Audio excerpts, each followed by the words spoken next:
Здравей и добре дошъл! Кой си ти и как се казваш?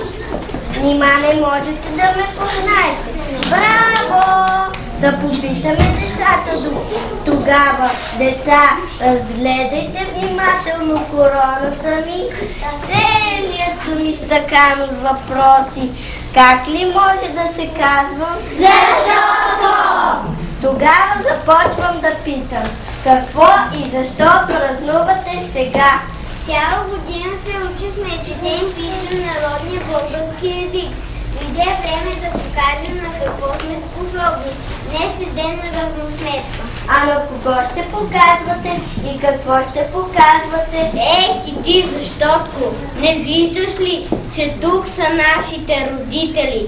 На тях искаме да покажем, че не сме си губили времето през учебната година, а сме научили много неща. И защо трябва да й показвате? Нали от учебниците и тетрадките се вижда какво сте работили? Още ли не сте доказали на какво сте способни? Защото хубаво е, че задаваш толкова много въпроси, но време е вече сам да намериш техните отговори. Ние, с малките първокласници, потегляме на едно пътешествие в страната на знанията. Те се намират на различни острови, от които ти можеш да научиш много интересни неща. Ще пътуваме скоро. Чудесно, това е любимото ми превозно средство. Хайде тогава да се качваме и да потегляме.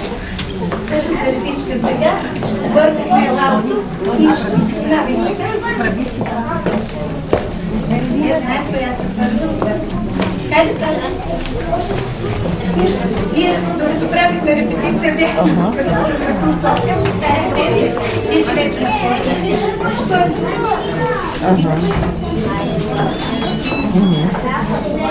Айде.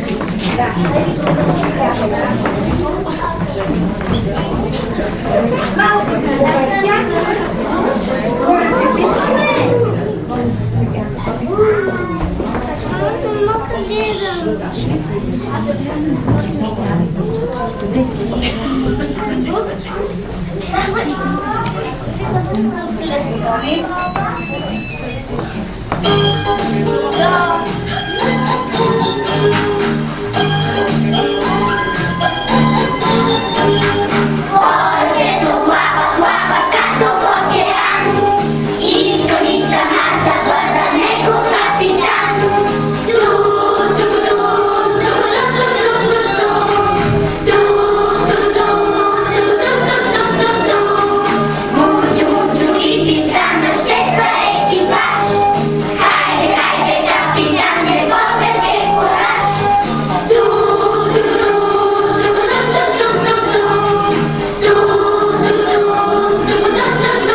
Пътешествието си, ако ми докажете, че много знаете. Научихте ли буквите? Да! А какво знаете за тях?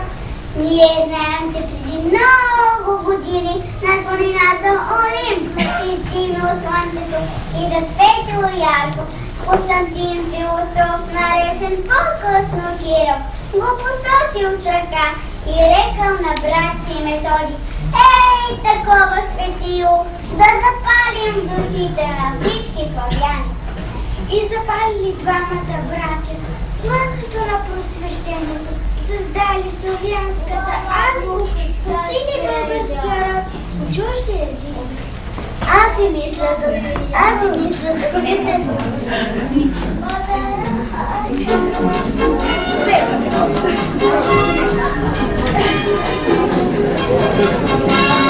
Публични родни познати, азбука стройно хоце, сложиха двамата братя в моите малки ръце. Сложиха двамата братя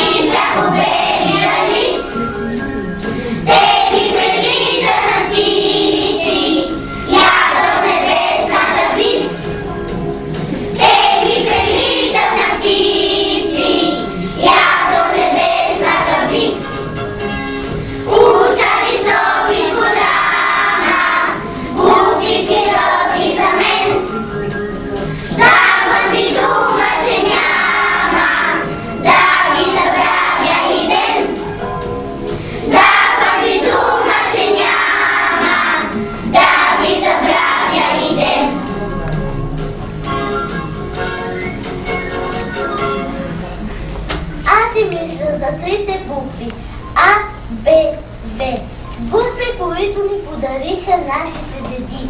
А значи аз. Аз, която съм дошла на тази преславна земя. Аз, която трябва да се грижа и разхубавявам тази земя. Аз, която трябва да пазя тази земя. Б значи България, България, която ми даде две бистри очи да се радвам на хлопостая. България, която ми даде златно за слънце в градината на плодовете. България, която ми даде букета на хилядите надежди. В значи вяра. Вяра в силните бойци на сърцето ми. Вяра в гениалните ръце на моя народ. Вяра в бъдещето. 3 букви А, Б, В. 3 букви с помощта на които нареждам словата. Аз вярвам в те, Българио!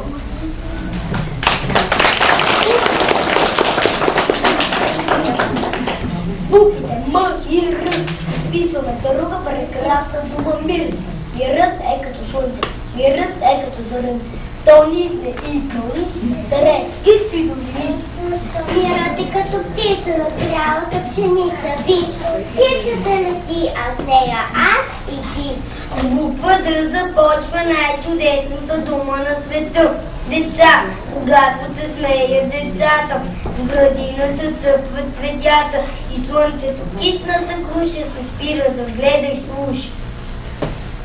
Когато децата заплачат, над къщите спуска се драчат, затухва студения вятър и брули бежал в листата. Когато децата мечтаят, на сълзите им вижда се край, да гинат за цялото билно и злото наврете безсилно. Когато децата са дружни, отстъпват войните ненужни, че малките дечки и дечишки за поздрав потигат всички. Ето какво сега ни пожелават някои други букви. Буква З, да бъдем здрави. Буква Ж, да сме жизнерадостни. Буква да обичаме България. Буква Б, да пеем за нея. Буква У, да сме умни и ученолюбиви. Буква Т, трудолюбиви и търпеливи. Буква Г, да четем и ценим книги. Буква Щ, да сме щастливи. Браво, деца! Много сте умни. Сега ще ви задаваме въпроси с защо.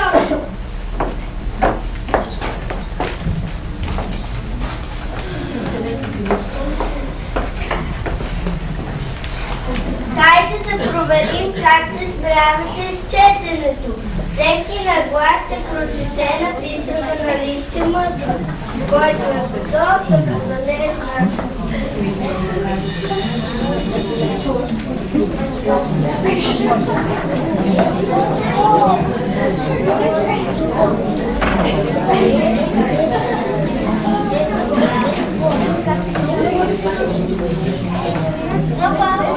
Хайде, момент, не може да бъде не знак, се виж.